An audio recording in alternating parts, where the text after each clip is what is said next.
Strawberries farming in bamboo pipes. Amitpur नाम के गांव में नील मिथुन नाम के दो भाई रहते थे। नील दिल का बहुत अच्छा था। उसे खेती बाड़ी का काम करना और फसल उगाना बहुत पसंद था। वो ज्यादातर पेड़ पौधों के साथ ही वक्त बिताता था। उसके दोस्त भी नील को हरदम पेड़ पौधों के साथ बात करता है कहकर उसे सताते रहते थे। मगर उसका भाई मिथुन बहुत बुरा था। हरदम नील के जायदाद को भी हड़पने के लिए सोचते रहता था। थोड़े दिनों के बाद उनके पिता की तबीयत खराब हुई। मौका देख के मिथुन उनसे धोखे से जायदाद के कागजातों पे दस्तखत करवाया। उसके पिता के मरने के बाद ये बात पता चल के मिथुन की माँ रानी उससे, रे मिथुन, भाई के साथ धोखा देना अन्याय है। तुम्हारे पिता की आत्मा को शांति नहीं मिलेगी, बोली। मिथुन, देखो माँ, अब स्वर्गीय पिताजी और तुम भी कुछ नहीं कर सकते। वैसे भी मैं कमीना हूँ कहकर जानते हुए भी पिताजी ने दस्तखत किया ना, मतलब वो मुझे बहुत पसंद करते हैं। वैसे भी छोटे के लिए गांव के बाहर एक पुराना घर है ना, वो दे रहा हूँ, ले लो, कहा। नील तब, भैया मुझे खेत कितना पसंद है कहकर आप जानते हो ना, कम से कम पट्टे पे दो भैया, मैं देख लूंगा, कहा। मिथुन, क्यों रे, तुम्हें खेत पट्टे पे देके मैं गांव वालों से गालियां खाऊं क्या? जाओ जाओ, और हाँ, माँ को भी अपने साथ ले जाना, मुझे उनका ख्याल रखने की फुर्सत नहीं है। कहते ही नील माँ, बीवी और बच्चों को लेकर गांव के बाहर मौजूद घर को चला गया। मिथुन अपने खेत को साहो नाम के एक व्यक्ति को पट्टे पे दिया। नील को हुए अन्याय के बारे में पता करके उसके दोस्त विष्णु राम नील के पास आए। नील उनसे, भाई मेरे भैया के बारे में छोड़ दो, अब मेरे हाथ में खेत होता तो मैं स्ट्रॉबेरी की फसल उगाता, मगर अब वो मुमकिन नहीं है ना, इसलिए उन्हें बैम्बू पाइप्स में उगाने की सोच रहा हूँ, मुझे आप लोगों की मदद चाहिए, कहा। विष्णु तब, भाई तू अच्छा है, सब अच्छा ही होगा, चलो कल ही हम जंगल जाकर जितना चाहिए उतने बांस काट कर लाएंगे, कहा। अगले दिन चारों मिलकर जंगल जाकर बांस को काटकर घर लाए। बाद में सब मिलकर बांस को अच्छे से काट के नील को जरूरत पड़े जैसे सेट किए।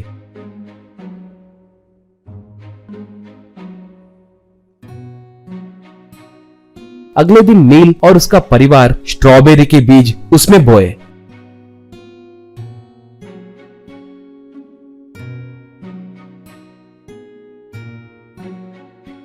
वहां मिथुन के जगह पर साहू ने भी फसल डाला। एक भी बीज अंकुरित नहीं हुआ, मगर थोड़े ही महीनों में नील के घर में मौजूद बैम्बू पाइप्स में स्ट्रॉबेरीज अच्छे से उगे। वो देखकर उसके दोस्त और परिवार वाले बहुत खुश हुए।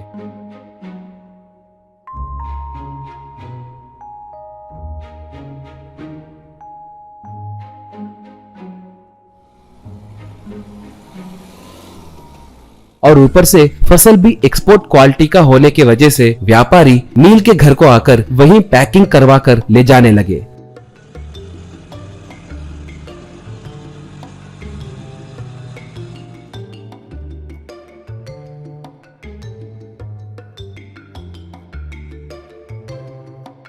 नील भी निस्वार्थ होकर अपने आस पड़ोस में रहने वाले बच्चों में स्ट्रॉबेरीज बांटने लगा। तब से बच्चे भी अपने परिवार वालों के साथ आकर ताजे ताजे स्ट्रॉबेरीज खरीद कर ले जाने लगे। ऐसे नील को बहुत मुनाफा मिला।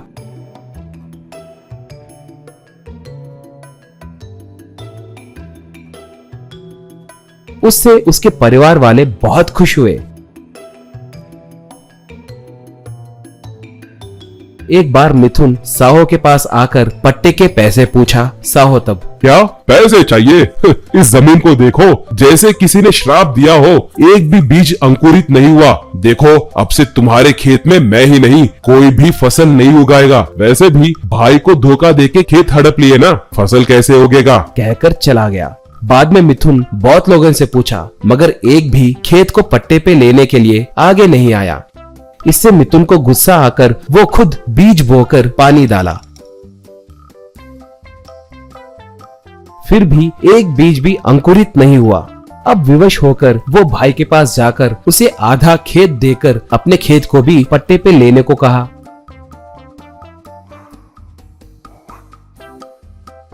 बाद में नील फसल डाला और फसल अच्छे से उगा। ये देखकर पूरा परिवार खुश हुआ।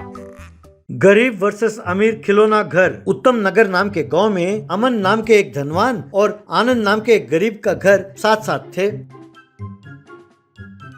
अमन की पत्नी का नाम था शीला और उसकी बेटी थी पिंकी, और आनंद के पत्नी का नाम था जया और उनकी बेटी थी शशि। पिंकी जो भी खिलौना मांगती अमन और शीला उसे खरीद कर दे देते, लेकिन आनंद कागज में उस खिलौने का तस्वीर बनाकर शशि को दिखाता था। शशि उन खिलौनों को बड़े ध्यान से देखती थी।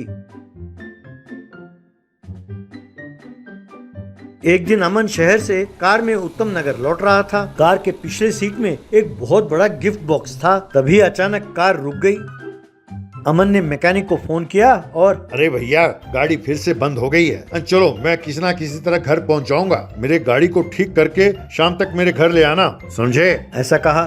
फिर अमन उस गिफ्ट बॉक्स को अपने हाथ में लेकर सड़क के किनारे खड़ा था। उसने हाथ हिलाया तो एक आरटीसी बस वहाँ आकर रुकी।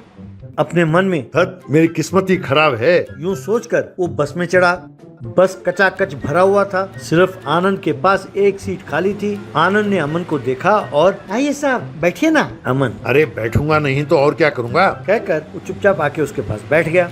आनंद, क्यों साहब, शहर से लौट रहे हैं क्या? लगता है कि आपकी गाड़ी खराब हो गई। अमन, हाँ, इसीलिए तो तुम्हारे पास बैठना पड़ रहा है। और तुम कहाँ से आ रहे हो? आनंद, मैं भी शहर से ही लौट रहा हूँ सर। वहाँ एक काम पूरा करके मैं लौट रहा हूँ। अमन, अरे मिट्टी का काम कर रहे थे ना, अब बू आ रही है, जरा दूर बैठो।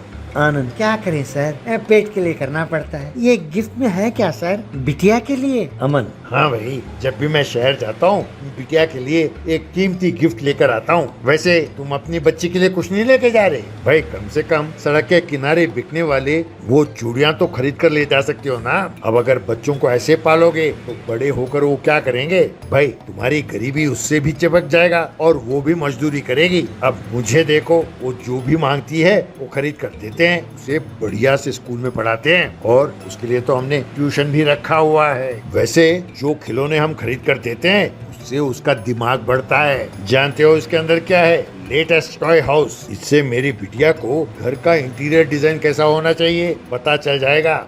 आनंद, सर हम गरीब हैं, आप जैसे हम बच्चों को कैसे पाल सकते हैं सर? आप ही बताइए। हम तो बस ये सोचते हैं कि हमारी बिटिया को 3 वक्त का रोटी दे दें, यही बहुत बड़ी बात है। ऐसे में इतनी कीमती गिफ्ट हम भला कैसे दे सकते हैं? आप ही बताइए सर, हमारा आपसे क्या मुकाबला सर? अमन, समझ गए ना? तुम मेरे पास बैठने की हैसियत है तुम्हें? आनंद समझ गया। वो उठकर खड़ा हो गया। घर आकर अमन ने पिंकी को वो गिफ्ट दिया। Pinky, thank you so much daddy. ऐसा कहा। पिंकी ने उस टॉय हाउस को एक जगह रखा और उसके साथ काफी देर तक खेलती रही।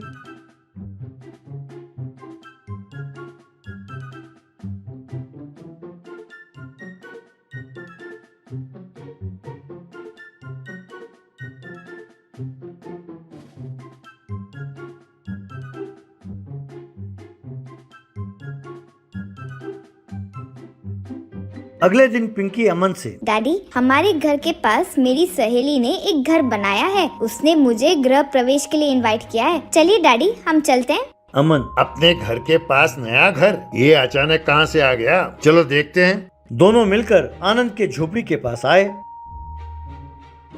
वहाँ शशि ने मिट्टी का बहुत बढ़िया घर बनाया था। वो उस घर को डेकोरेट कर रही थी। ये देखकर अमन हैरान रह गया।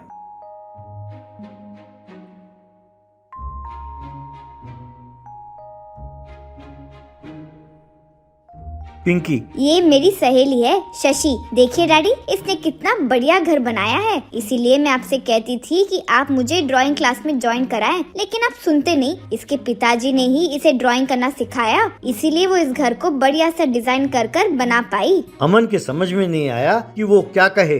तभी आनंद एक कुर्सी लेकर वहाँ आया।